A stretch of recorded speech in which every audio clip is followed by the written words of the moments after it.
Good evening. I'm Professor Naomi Stead, and I am the Associate Deputy Vice-Chancellor of Engagement in the College of Design and Social Context at RMIT, and it's my very great pleasure to welcome you to the Capital for this evening's event. As always, I'd like to begin by acknowledging the people of the Woiwurrung and Boonwurrung language groups of the Greater Kulin Nation, on whose unceded lands we conduct the business of the university. I respectfully acknowledge ancestors and elders past and present, and any First Nations people here this evening, remembering that this always was and always will be Aboriginal land.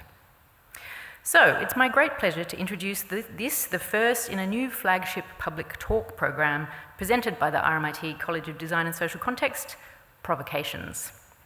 These are provocative times indeed, and we've planned this series to channel some of this vexation and incitement in positive directions by bringing together leading experts, academics, innovators, and change makers to debate ideas, inform thinking, and work together towards positive change. There will be 3 events in the first season of Provocations across the first half of 2026, all developed and shaped in consultation with RMIT staff. And I'd like to particularly acknowledge Bree Wood-Ingram, who proposed the topic of tonight's conversation. Next month's event, which will be on Wednesday the 1st of April, asks, what will we eat in the future? On that evening, please join Aboriginal farmer and writer Bruce Pascoe, Attica chef and innovator Ben Shuri, sustainable consumption scholar Dr. Bhavna Mitta from RMIT's School of Global Urban and Social Studies, and Dr. Natalie Jovanovski, who is a health sociologist in the RMIT School of Health and Biomedical Sciences. Together, they'll be exploring what we'll eat in the future and how food security, food sovereignty, nutrition, and well-being are deeply interconnected. If you want to know more about those events and also the subsequent one, please follow us on Instagram at culture@RMIT, or lowercase or one word, for more details about this and other events in the program. But tonight, we are here to mark International Women's Day 2026, exploring this year's theme, Balancing the Scales, with a panel of formidable gender equity advocates asking, why are we still talking about gender equality, I should say. More women are studying in higher education than ever before in Australian history, and there is also greater diversity of representation in state and Commonwealth government. But we also continue to face an epidemic of gendered violence and a stubborn and in some cases growing gender pay gap, amongst many other vexatious things.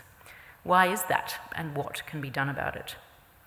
To tackle these questions, tonight's speakers are Dr. Niki Vincent, Victoria's inaugural Public Sector Gender Equality Commissioner, who leads the implementation of Australia's first Gender Equality Act. Hannah Ferguson, best-selling author, journalist, podcaster, and co-founder and CEO of Cheek Media, also a Forbes 30 Under 30 honoree. Dr. Kathryn Daley, Assistant Associate Dean in the School of Global and Urban Studies at RMIT, and co-lead of the Homelessness and Housing Insecurity Research Program in our Social Equity Research Centre. And Dr. Leonora Risse, Associate Professor in Economics at Queensland University of Technology, Adjunct Professor with QUT's Centre for Decent Work and Industry, and Research Fellow with the Women's Leadership Institute of Australia. Our brilliant host for tonight's discussion is Sushi Das, award-winning journalist, author, and lecturer in journalism at RMIT, where she specialises in misinformation and fact-checking as part of RMIT's Information Integrity Hub. Please pose your own provocations and questions to the panel by submitting them via Slido using the QR code on the screen. Please join me in welcoming our guests to the stage.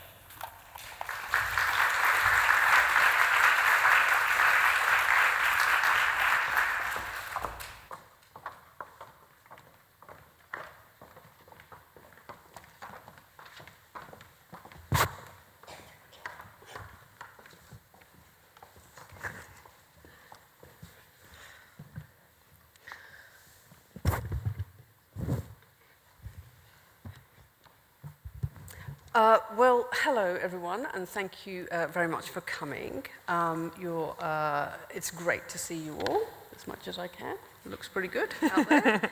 Okay, our panel tonight asks a deliberately uncomfortable question.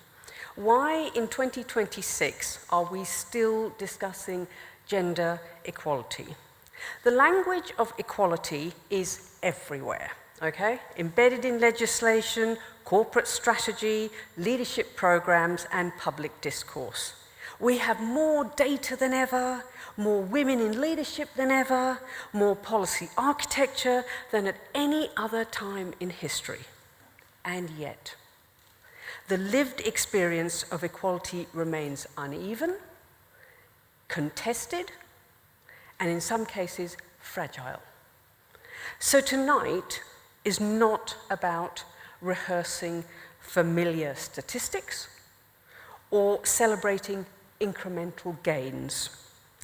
It's about interrogating the gap between progress on paper and power in practice, and asking what exactly is still resisting change. We are so fortunate tonight to be joined by this fabulous panel. My role tonight is to push us beyond polite consensus and get a sharper understanding of what needs to change so that one day we don't need to have this panel discussion at all. So let me start with a huge unfolding international story, the Epstein files, which have exposed not only individual wrongdoing, but the architecture of power that seems to have shielded it. Epstein was talking to hundreds of men all over the world. As investigative journalist Carol Cadwallader recently wrote, quote, men from every country and power structure, US finance, petrodollar royalty, Russian oligarchy, Hollywood, Palo Alto, Washington, Westminster, and now also in Australia. If power protects itself at the highest levels, it's no surprise that structural gender equality remains elusive. So, Niki, let me start with you. Are we still discussing gender equality in 2026 because change is necessarily slow, or because powerful systems actively resist accountability? Both, I think. Gender equality, like so many other kind of major issues like climate change, and, you know, if you look back at things like slavery and child labour and so forth, they're complex, multi-systemic kind of intertwined problems. We throw fixes at them that sometimes have flow-on effects to, you know, other parts that we didn't imagine, etc. And most people feel like that's just normal, that those, you know, what we're experiencing, the way that power is, you know, is kind of normal. They don't really question systems. And so, like slavery, we've not really, you know, we haven't made much progress on climate change. Those things do take time, and if you don't recognise that there's a problem, or that problem is disputed, as it is, you're going to push back. Why would you give up something that seems perfectly normal and natural in the way that the world is, to something that feels uncertain, where you feel uncertain about your identity and so forth? So, you know, I'm not being specific about gender equality. I'm saying that this kind of complex challenge involves a lot of hearts and minds as well. It's not just a technical problem where we can apply fixes. We've got to change hearts and minds. And hearts and minds don't change easily. And, you know, even, you know, with something like gender equality, with all the data, with all the evidence, and we talk about this every International Women's Day, it's still not moving because people dispute that evidence. They reinterpret that evidence in different ways. There's not consistent, effort towards changing what needs to change from our perspective. Other people have completely different perspectives on that. Yeah, we're going to get to hearts and minds because I suspect that's where the issue really lies. But before we get there, let me ask you, Leonora, you're an economist, okay? We are all sick and tired of hearing about the gender pay gap, okay? So let's get it out of the way early, all right? Recent figures released, I think just a few days ago, by the Workplace Gender Equality Agency show that at the moment the gender pay gap is 11.2%. So that's based on full-time base salary data. When we look at total remuneration, so that's including bonuses and overtime and all the rest of it, it's about 21%. So just to spell it out, for every dollar a man makes, women earn 79 cents. So over the period of a year, that's probably, I don't know, about around 25 grand, I think, or thereabouts. Now, we know these numbers because we measure them. But are we necessarily measuring the right things? Should we also be measuring the cost borne to society as a result of gender inequality? Or really, should we be thinking about gender inequality as a sign that the market has failed? Well, as an economist, thanks for having me on the panel to talk about data, but also I'm one of those economists who understands that the economic system itself is full of inequities. The gender pay gap as a metric has been a very important benchmark for adding salience and visibility to the gender inequities that exist in our system. And it can be interpreted as a marker of this whole compounding system of inequities that all combines to give rise to this gender pay gap.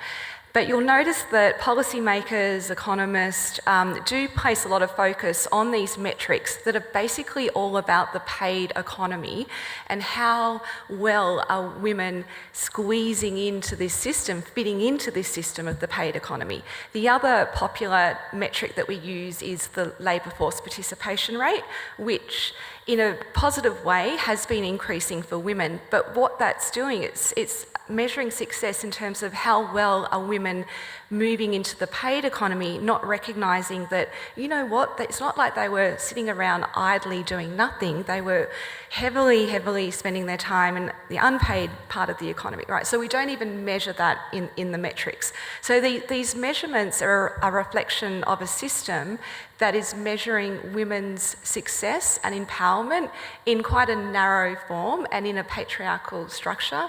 And you began, Sushi, with the story of power. And as an economist here, I'd like to just share with everyone that economics is actually not really about money and dollar signs, even though we use it as a metric and it's a marker of power. But if you trace back economics, the origins are about the political economy. It's about power. But over time, we've kind of sanitized it and moved it into domains of finance and accounting, which are all really important, but it's taking us away from root causes of power. So if we talk about economic empowerment, women's economic empowerment, economics is actually about decision making, who's controlling where resources are being allocated. So women's economic empowerment should be defined as are women in positions of decision making. So to circle back to the question, you know, why are we still talking about gender equality? Should we be talking about other metrics that are a measure of the cost to society of these inequities in our system, not just a marker of how well are women squeezing into this paid economy? Yes, we do need to expand what we measure and define as success. Okay, just sort of moving to the way the media handles all of this, okay, because that's a sort of another aspect of all of this. How do you think, Hannah, that something like cheek media is trying to change what the media narrative is around this debate? Tell me what you think of how the legacy media handles it and how cheek media, for example, is trying to handle that narrative differently. I mean, I think everyone in this room could agree that Rupert Murdoch loves gender equality. He is just the man to go to for IWD, frankly. I mean, I think when I was 20 and entering university and studying at law school, part of the reason I created Cheek Media when I was 22 with my co-founders was because I was from a regional town in New South Wales, from Orange, and I grew up in a conservative household. I went to a conservative Catholic school, and I had conservative views. And then when I moved to a metro area and met different people, I suddenly was opened up to this new world of excitement and possibility.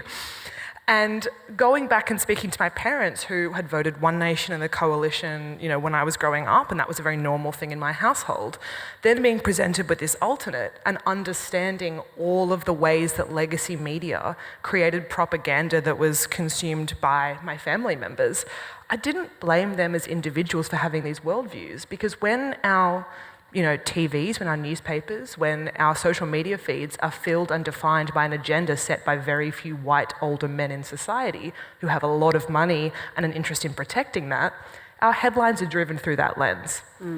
And yes, social media now, with the rise of new media, is still a problematic place in terms of the way extreme content that has narrow views and is very certain and lacking in nuance is still the things that achieve the highest reach, right, on our feeds. But ultimately, social media does offer us the opportunity to democratize how we consume, whose voices we listen to, which perspectives are amplified, and still gives us an opportunity to take some control of the different narratives we consume. So I think that there's criticisms of both legacy media and new media, which is the space that I exist in and contribute to. But I think that while new media is really good at calling out the failings of large parts of the mainstream media, we still have to be accountable in the same ways. And I think that in both, there is a spectrum of quality, because legacy media still refers to SBS and the ABC, which I consume and trust every single day. But new media also refers to a lot of experts who have a lot of followers and no actual expertise, but create everything into a soundbite that reaches millions of people. And so what we're at risk of with social media is also repeating the same mistakes of legacy media, where our consumption of news remains tribal and narrow, and we subscribe to one view or one thought process. And I think this is interesting because a lot of the time people who follow me might say, you're very progressive, you're very outspoken, and you must only engage with X, Y, and Z. I make sure that I read The Australian cover to cover twice a year. It used to be once a month. I've had to drop back. It was causing too much personal harm. I also watch Sky News every month. Again, serious personal harm. But if I'm going to challenge what legacy media is saying, it's not enough to just say I disagree if I don't know why. Yep. I find it very easy when I do engage to understand yet again why. But it's really important if I'm going to speak to family members about the failings of legacy media and why they should open these new horizons, how they should do that, if I don't understand the talking points and how to have calm, responsive conversations about it too. Yeah, so you raise a really good point. The risk is that new media will just repeat the problems that have been created, well, not created, but sort of reinforced by legacy media. So, Kathryn, let me just come to you. So we keep trying to push this issue forward into a place that where we can be comfortable. Do you think the fact that we're still talking about this issue in 2026 might have something to do with other aspects of culture? For example, has it got something to do with how we raise girls and boys? Could it have something to do with the values that we perhaps unwittingly imbue in them, or perhaps we're not doing enough to teach young people how to resist the very strong messages that they see in advertising, magazine, social media, music, and other cultural places? What are your thoughts on that? So a lot of those things are really influential, but I want to preface all of this with gender in all of its demonstrations is not a problem. Like girls being girly, boys being boy, or vice versa, isn't in of itself problematic. It's the assumptions that come with it, that being girly is less educated, less powerful, and boys learning that being tough is powerful. So it comes back to that point that it's not about gender, it's about our assumptions of power, that we've all got this. We've all, all of us on the panel have this. and then thinking about how that shapes. And when I get the question, often I get asked this question in the context of high school students. And it's important to look at this in secondary education, but I actually think it's really important that we start earlier. By the time children and young people get to high school, their ideas about gender are very well developed, whether they're conscious of it or not. There's been messaging since the day they were born, and they've witnessed, advantages and disadvantages to how they perform their gender. And in primary schools, this happens in really subversive ways. So when we think about gender, we often think about, teenagers, in schools, and boys being too tough, or maybe girls being too sexualised. But how did they get to that point? And it's the everyday interactions. So a really common thing in schools, in primary schools in particular, with young children, there's a lot of them. The boys are often boisterous. And it's really standard practice since the beginning of time that the naughty boy is placed next to the good girl. And now that boy's not naughty. It's a whole different conversation around whether schools are even appropriate. I'm putting that to the side. But, we probably all know this scenario, but from kinder, prep, grade 1, the good girl is learning this messaging that it's her job to regulate a man's behaviour. And the boy and the other boys in the class are learning that it's the girl's job to regulate their behaviour. And so if that's starting when children are 5 and we're looking at gendered programs when they're 15, we're 10 years too late. So are you saying that schools need to play a different role to what they're doing now? I mean, what is the role that schools should be doing here? Well, that's just, sort of one example. And I talk about schools because children and young people spend so much time at school learning social norms. We can do a lot at home, but we can only do so much at home, and the older our children get, the less influence we have compared to their peers. And schools can teach so many different things. When children are learning that most of the teachers are female, that has implications. Not inherently good or bad, but they're learning these gendered norms. And then, this is just a personal example, one of my children went to a school and the school happened to have more boys than girls.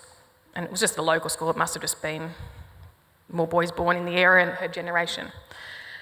But it was a significantly higher proportion. But what that actually meant, apart from the prep teachers looking very, very stressed with lots of little boys jumping around, was that the junior school councils, there's a rep in each class and they get voted for by their peers, were almost entirely boys because the boys voted for their friends. And so all of the girls in this school, from prep to grade 6, were learning that leadership positions belonged to boys. And you can see how innocuous this is. Nobody had bad intentions, but these are just sort of the examples very early on where people are learning the gendered roles in society. So it kind of gets baked in really early, right? I was going to say, it sounds like the plotline of the Barbie movie. What happened at that school have been devastating when the men took over. So, Niki, let me come to you then. So, if it is baked in, okay, like Kathryn says, it would probably explain why a few years ago the World Economic Forum reported that based on 2020 trends, it will take another 136 years to close the global gender gap. Apparently it used to be 100 and that got pushed out to 136 because of COVID. And in terms of the global economic gender gap, apparently it's going to take another 268 years, according to the World Economic Forum. Now, it's almost too ridiculous a statistic to cite. But hey, on the bright side, the educational gap looks likely to close in about 14 years. So, Niki, are we going forwards or are we actually going backwards? I think, we've got 56 countries of the world in which women are now more highly educated than men, and there's a 39% pay gap. So, you know, that education gap isn't going to solve the problem. Yep. I think we're going mostly forwards, but very incrementally. And I think, you know, there's a few things happening in Australia now, the Gender Equality Act in Victoria, which I implement, that are seeing that shift and move more quickly, and the Workplace Gender Equality Act nationally, which was more about data collection up until recently, but now we've got the transparency and the publishing of pay gaps and so forth. In Victoria, we publish pay gaps, sexual harassment, recruitment and promotion practices, leave and flexible work, gendered segregation. And that's making things better, isn't it? It's for every organisation. You can go and have a look at that, and you can see where they are on sexual harassment and so forth. That transparency and that accountability is creating shifts. And I would say that gender equality moves at the speed of accountability, and we don't have very much of that in all other areas. But I'm talking workplaces there.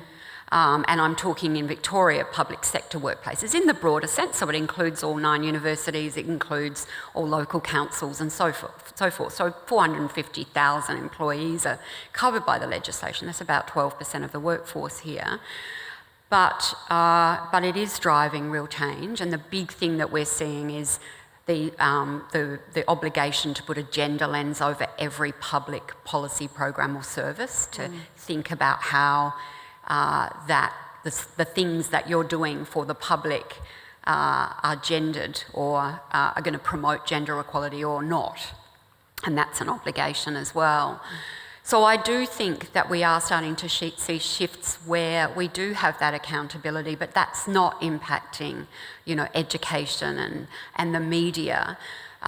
We've got to see more, I think, regulation. We regulate harmful things, you know, right across our society, and this is harmful. It's not just harmful for women, it's also gender stereotypes are harmful for men. Men's suicide rates and, you know, dying of things that they could have been treated for because they don't go and get help. That's all about gender stereotypes and as well. So I think we should have now more accountability through regulation, and regulation with teeth, because if you don't have teeth, then nothing changes. Yeah. So regulation is one thing, but Leonora, if we keep on seeing things through the sort of, how can I put it, the business case, okay? So we've got policies to tackle gender-based barriers to workforce opportunities, right? So we've got anti-discrimination laws, we've got affirmative action policies, we've got quotas in some places. But sometimes these things are sort of conceptualised as bad for the free market because of inefficiencies that they carry. In other words, improving outcomes for women is constantly seen through this business case. Is that the right way to see this problem?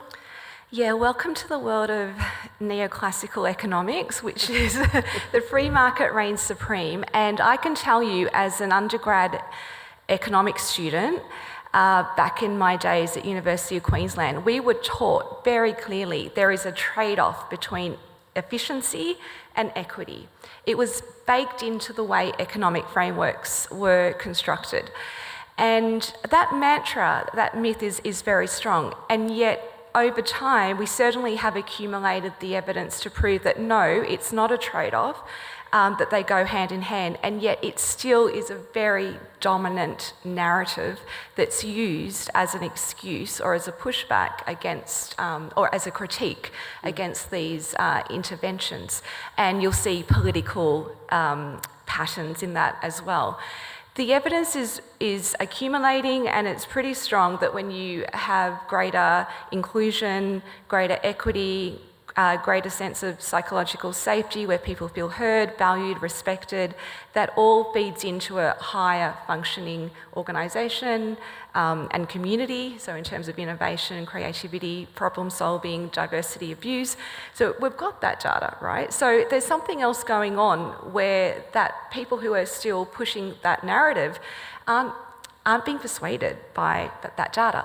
And yet what's really fascinating is that when you look over time, chronologically, over history, where there have been big milestones and breakthroughs in what looks like gender equality, there was actually an economic imperative driving it, an economic catalyst. So in effect, it was the business case that pushed things over the line, even though the feminist in me feels like we shouldn't take the business case to actually get us there. I feel like I have a love-hate relationship with it. But if I can offer just a concrete example of how it has been the economic imperative that saw some real changes in policy.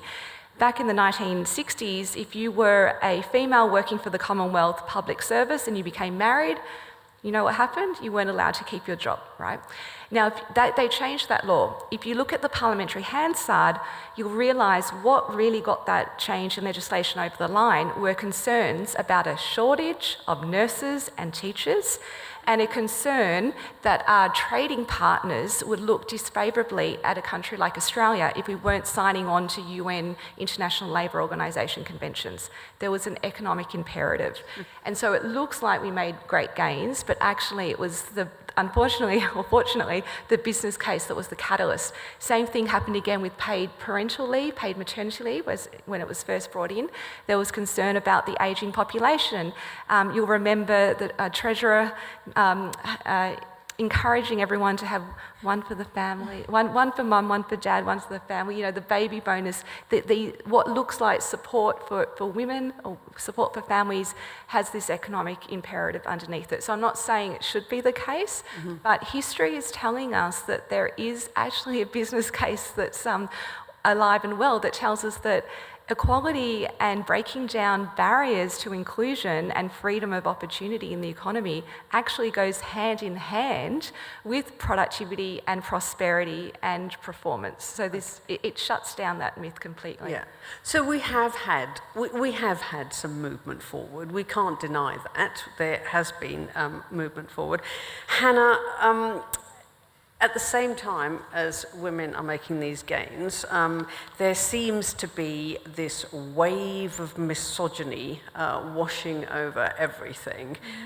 Everything from Donald Trump grabbing pussy to Andrew Tate spreading hateful messages about women to boys, young boys online. And at the same time, as we've just said, you know, there has been some movement forward as a result of sort of looking at things through the business case, even if we are moving at snail's pace.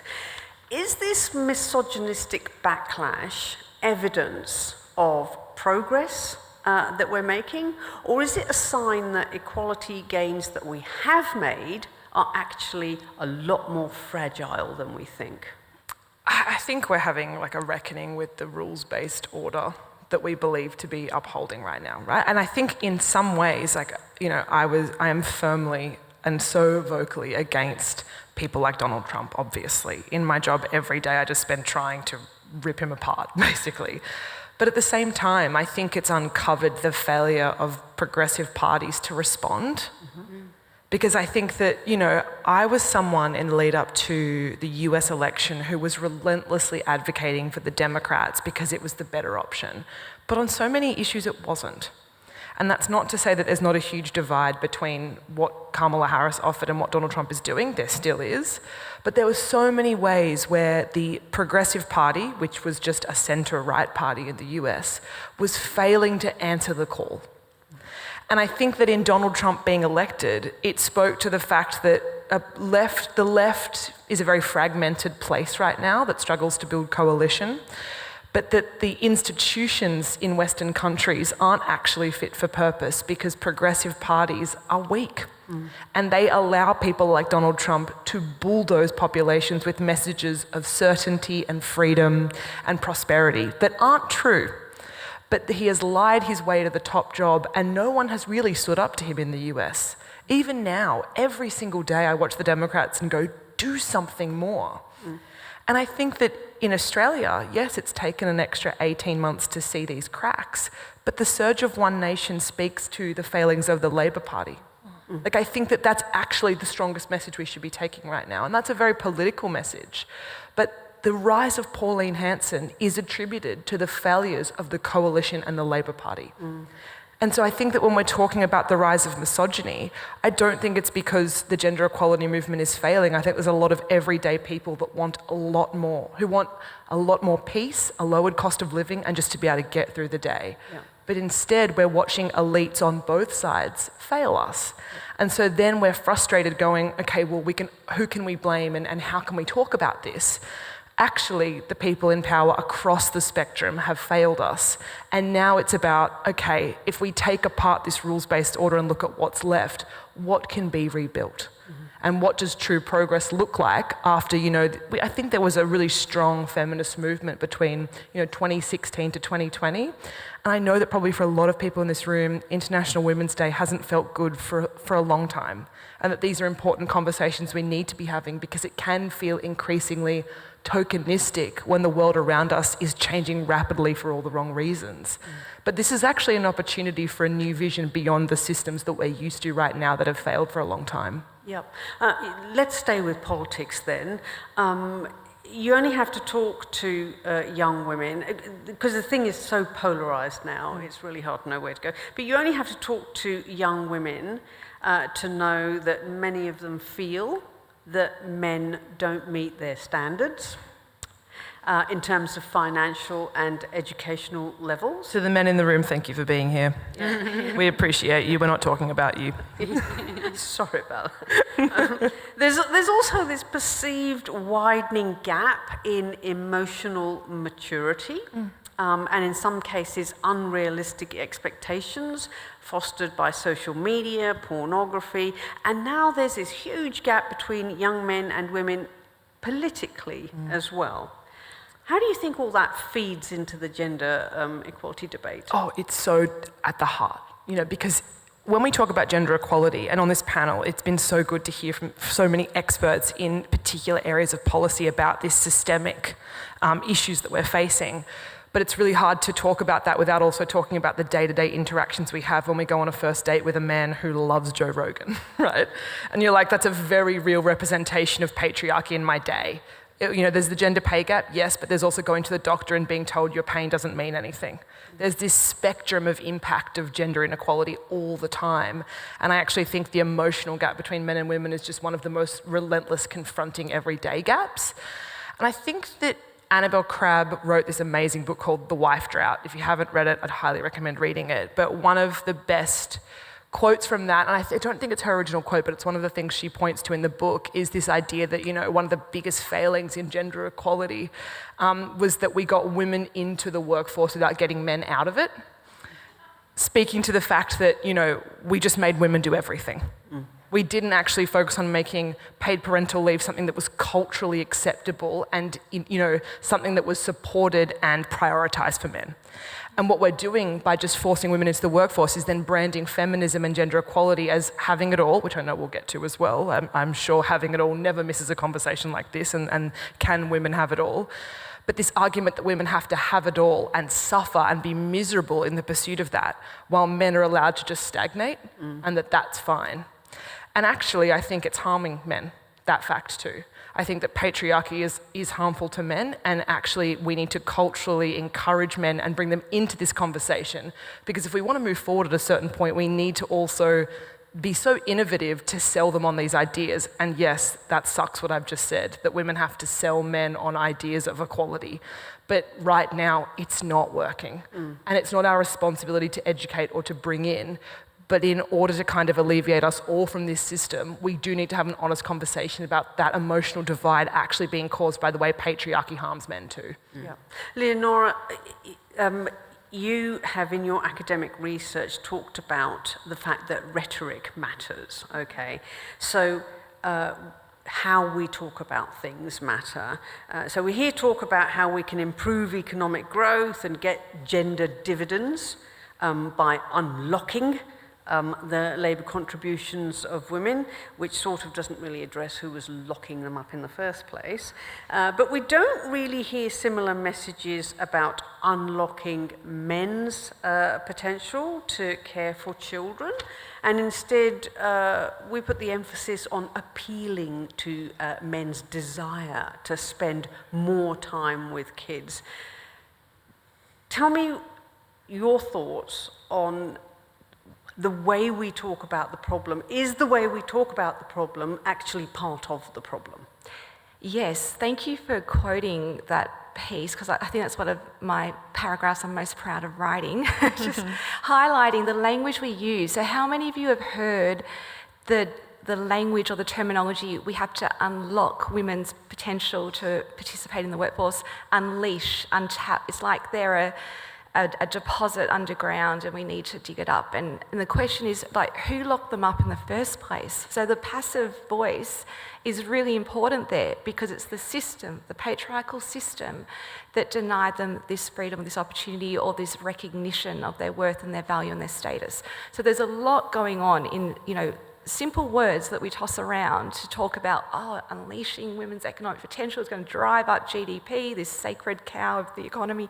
But it's really about the fact that we're trying to again extract something from women. So there's something there about a model of extraction, which if you look at intersectional research and colonialisation, it's replicating these models where we see people as what can be extracted, for profit. Coming back to the question about we're trying to unlock women, to unleash women's potential into the economy, but at the same time you don't hear any narrative, and I mean this quite seriously, about unlocking or unleashing men's capacity to load the dishwasher or change a nappy. Like, we just do not hear that rhetoric, and yet we're using it for women. And instead we'll say we've got more men coming in as fathers, and there's bonding, and there's all these health and welfare benefits. We're not, there's a double bind here, or an inconsistency in how we talk about these things. It's so important because Hannah's picked up on something really important about the missing piece of this whole conversation. It's shifting what's normal and legitimate for men. And because we've used that economic rhetoric about measuring women's economic success or the success of gender equality using these models of extraction, how we're extracting their value to fit into the economy, it's not set up to shift the world for men and to understand that we have to shift what's legitimate in terms of what men aspire to and their social identity. We can say to men, here's paid parental leave, here's paid paternal leave, but they're not taking it because it's not normalised. They're worried about stigma and backlash and pushback.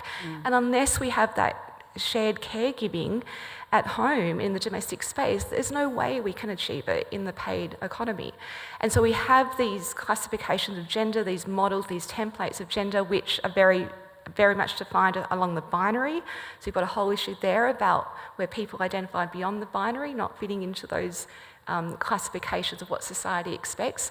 But one of the biggest things we need to do is to shift the template of what men are rewarded for aspiring to become.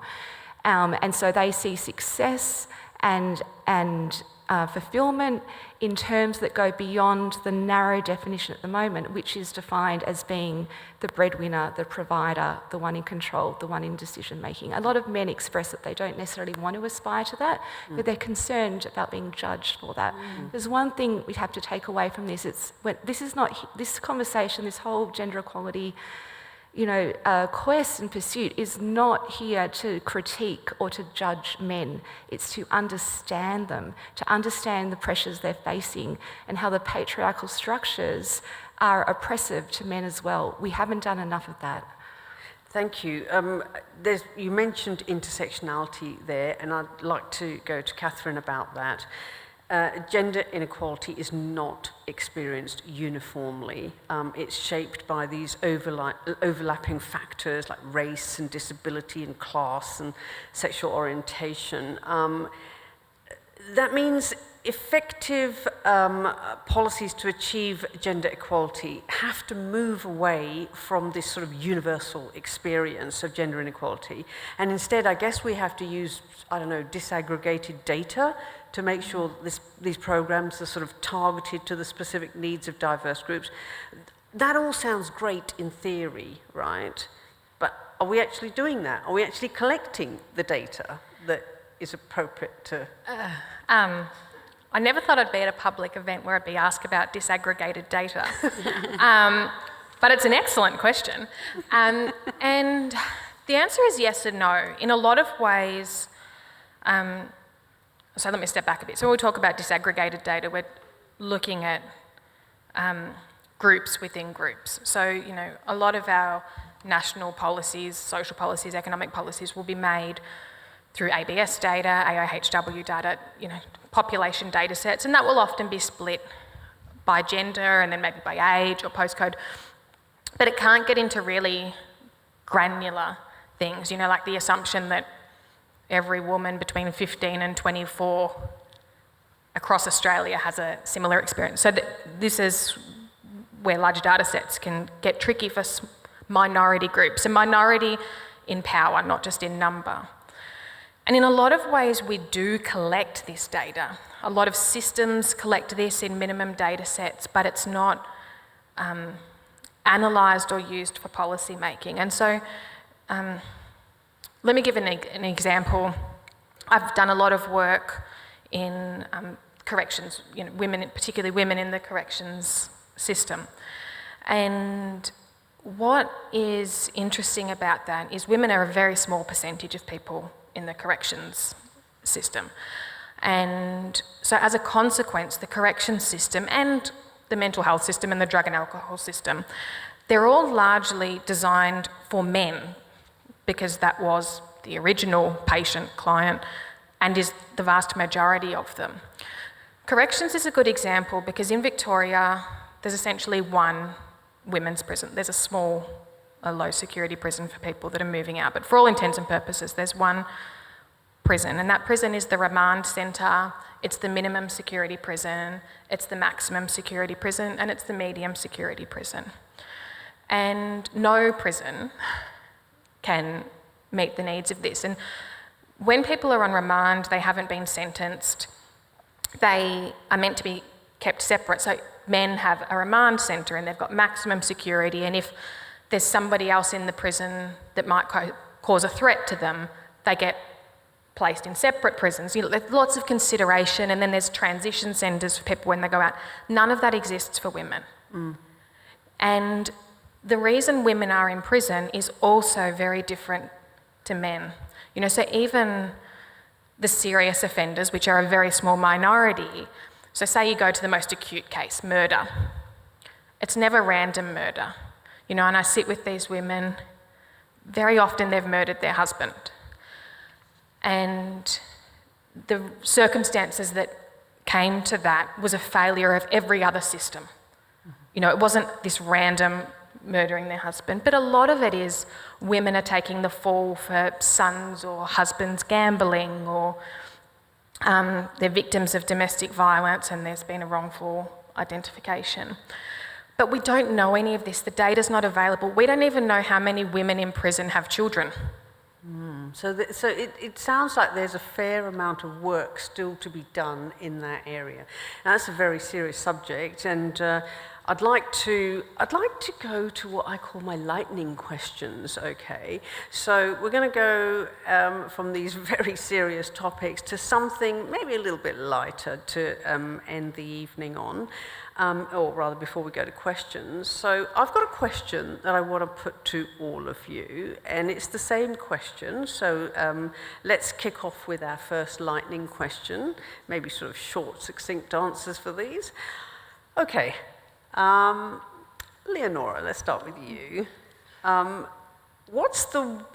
And I'm really going to put you on the spot and ask you to be a little bit brave here, okay? What's the one truth about gender equality that is professionally risky to say out loud, but needs to be said? We need to do more to think about men. Thank you. Niki? I don't think it's risky, but I'm going to say voluntary action is not going to deliver gender equality anytime soon. Okay. Kathryn? Gender inequality it's not about gender, it's about men and women abusing their power. I feel like along that line, patriarchy is very clever and is very effective in turning women against each other so we can never coalition build. Very interesting. Okay, lightning question number 2, and you have different questions, okay? So let's kick off with Niki. What's the one policy you would scrap tomorrow to advance gender equality? I would say every policy that treats the woman as the primary caregiver by default, because every policy that does that reduces women's capacity to earn and men's capacity to care. Yeah. Kathryn, give me one myth about gender equality that you are sick and tired of hearing. That trans people are part of the problem. Sorry, who?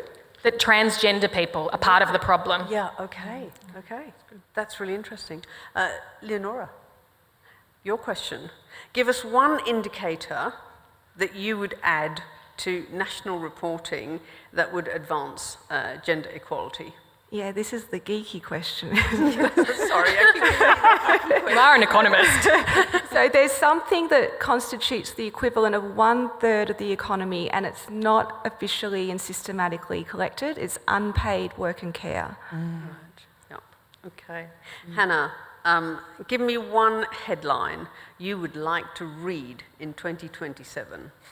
This is being filmed, otherwise I'd say something heinous about Donald Trump.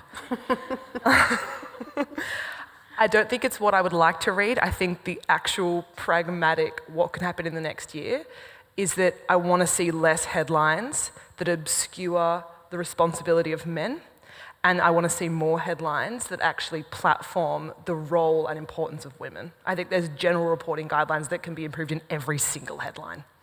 Okay. Oh, you slipped out of that one, Yeah. didn't you? I'm not going to say something that I'm thinking about Donald Trump on camera, but catch me later, everyone. Okay. All right. So before we run out of time, look, we've talked about a lot.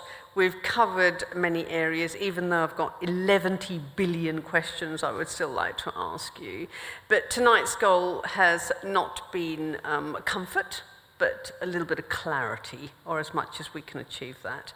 Our panellists have been smart, funny, erudite and compelling in their arguments. I'm sure you would agree. I want to now give the audience a chance to ask questions. But before we do that, can we just give a round of applause to this fabulous panel?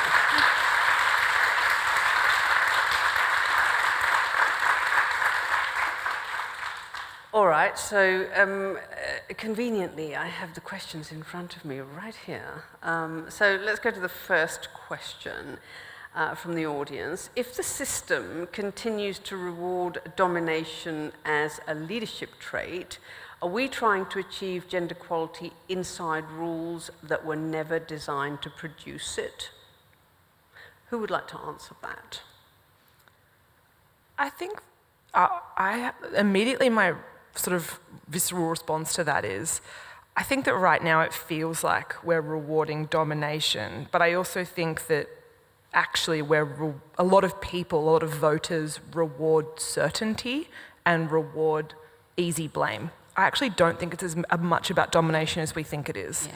Because I think that the way we respect and admire leaders is actually more for their passion, their calm and their conviction, and the way that they present as organic and genuine. Now, Donald Trump is not those things, but Pauline Hanson and Donald Trump have a few traits in common, and they are certain, and they invite people to be apathetic, to withdraw, and to deflect blame onto the easiest target.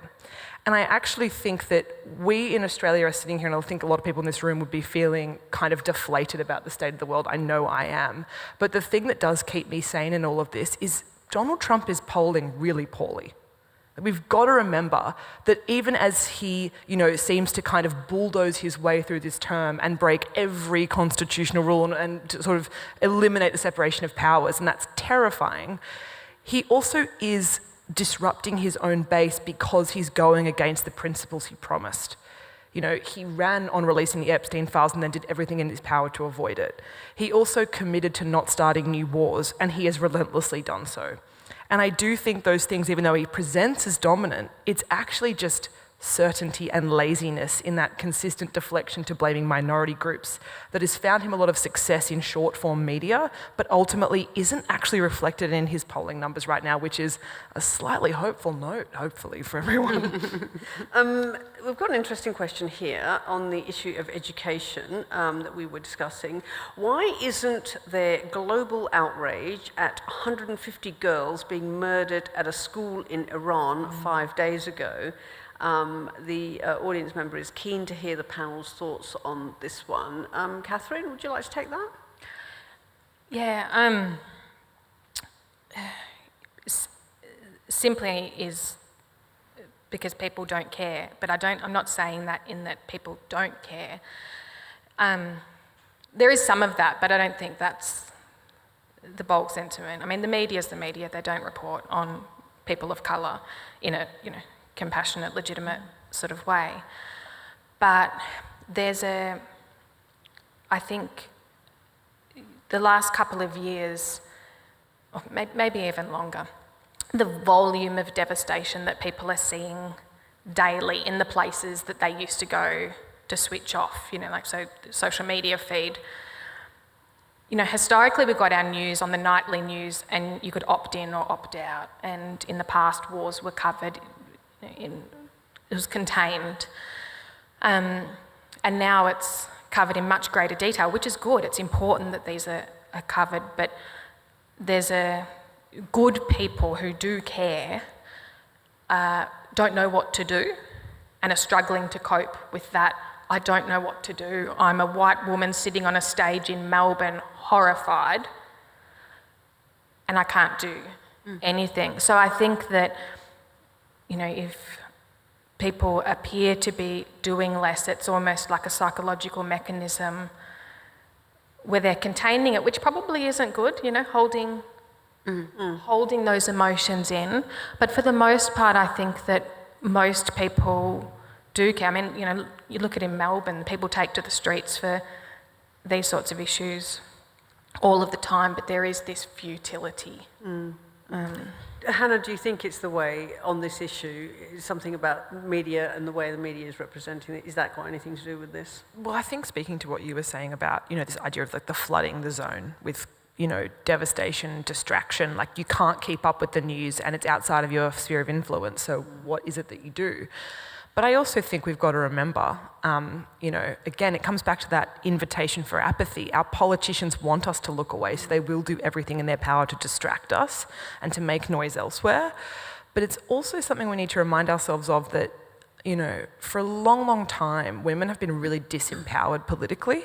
And what I mean is, there are so many women I encounter that always vote like their parents or like their husband, and have never been invited to the table and have been made to feel excluded from the language of politics and sort of forced into the binaries of picking a side or voting like someone influential or close to you. I think a lot of what I'm trying to do is provide solutions and things that people can just do in their everyday lives to feel a bit more engaged and empowered to do something, and to feel that being aware and being able to emotionally be present to hear it is an act of bravery in some ways, because there are so many people that just refuse to engage with the news.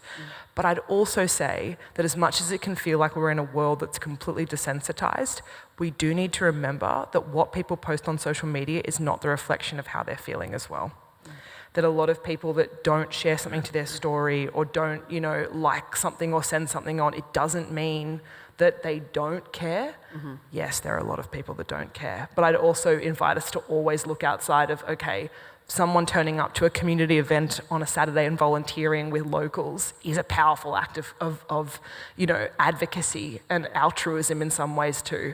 And so the little things that we're all doing to stay sane in this, But I agree, existing in a media landscape that ignores what's happening around the world and reports on white lives very differently to people of colour is so important to consistently call out to. Okay. Kathryn, there's a question specifically for you. Who should bear, I can't believe that people are really into this disaggregated data thing, but I love it. Okay, Kathryn, who should bear the responsibility for collecting this disaggregated data? Everybody, that works in organisations that collects any sort of data. I think the better question is, how do we get people to care about it? Because a lot of it comes down to economics, right? Like, it's a lot more expensive to fund 10 prisons for women when there's only 500 of them in the whole state, right? So the disaggregated data is usually the small group, and it's more cost effective for that. So collecting the data is important, and also collecting it through that intersectional lens. Like, is this the same experience for the working class kid, the first generation, as it is for the middle class kid? Or, putting all of those defaults in. But my emphasis would be on people starting to making policy for the minority groups, not just the majority where it's an economic decision. Everyone. Yeah, can I also respond? Because I mean, under the Gender Equality Act, you have to put an intersectional gender lens over policies, programs and services that are for the public. And so anyone designing policies, programs and services needs to be collecting that data so they can design fairly and, better, basically. So it is the responsibility of people designing policies to collect and use that data. I've got another question here. Maybe Leonora, you might like to take this. How do we move gender equity and intersectionality when gender equality is presented as radical? Yes, so there's a few things going on in that question. So first of all, intersectionality, really important that it's not an add-on to begin with, that it comes back to the essence of equality, and the pursuit of equity is understanding systems of power, as all the other panellists have shared there, and understanding that intersectionality is about who is around the decision-making table. So data can be a really important lever for adding visibility to intersectional dimensions of inequality, but if you don't have the data, you don't want to let that get in the way of ensuring that you have representative voices around that decision-making table. So for a start, I think that's really, don't let the lack of data get in the way. You also want to make sure it's really ethically collected, it's not misused, it can be quite sensitive data. There's advances being made in terms of administration data as well, so you don't have to ask individuals to, give up that information in sensitive settings. What was the question again about how do we move forward when we keep presenting this kind of whole debate as sort of radical? Oh, the radical bit, yeah. Oh, I mean, it is, I guess it's radical in the eyes of people who benefit really well from the status quo, because it dismantles current systems of hierarchy and status. And what's really interesting is when you question or survey people about their values system and where they sit in terms of their support for diversity and equality initiatives, there is this spectrum that shows us some patterns. People who tend to favour or who tend to be against diversity initiatives place greater weight on conservatism, traditionalism. They see it as an encroachment on their personal aspirations and opportunities for success, whereas people who support it place greater weight on values of universalism and benevolence. So it is radical in the eyes of people who want to hold on to conserving the way things have done and would be more favourable towards incremental change or voluntary or, choice and preferences rather than interrogating and transforming the system. So it depends on the eyes of the beholder, I guess. Yeah. Okay. So let's add one thing to that. I think in another way it's also radical because a lot of the gender equity debate is where there's this conflict between work and family, and the way that we understand work as a 40-hour week, and maybe that's changing, or people working from home. But CEOs still work full-time. Law partners still work part-time, full-time. There is still these assumptions that to be successful, you kind of need to work full-time and someone else needs to do the parental leave. But work is constructed. The family isn't. The biology has always been there of evolution. And you see it when kids, you know, when everyone has their first child, start school, and all the prep parents sort of realise, hang on, school finishes at 3. Yeah. How does this work?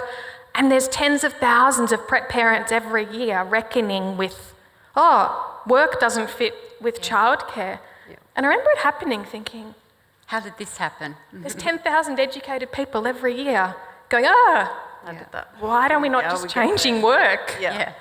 There are some absolutely brilliant questions that are sort of revolving on this monitor, and I really wish we had more time to get these questions, but we don't. We've come to the end of our time.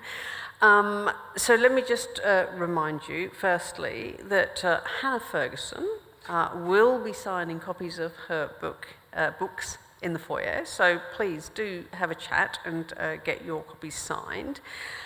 Thank you for some of these fabulous questions, and I want to say thank you for being a brilliant panel and a lively discussion and covering a wide range of issues, and thank you very much to the audience for making the time to come. And I'm so sorry that we haven't got more time to discuss stuff, but I'm sure we could be here all night banging on about this if we really wanted to. But thank you. So let's give our panel a round of applause.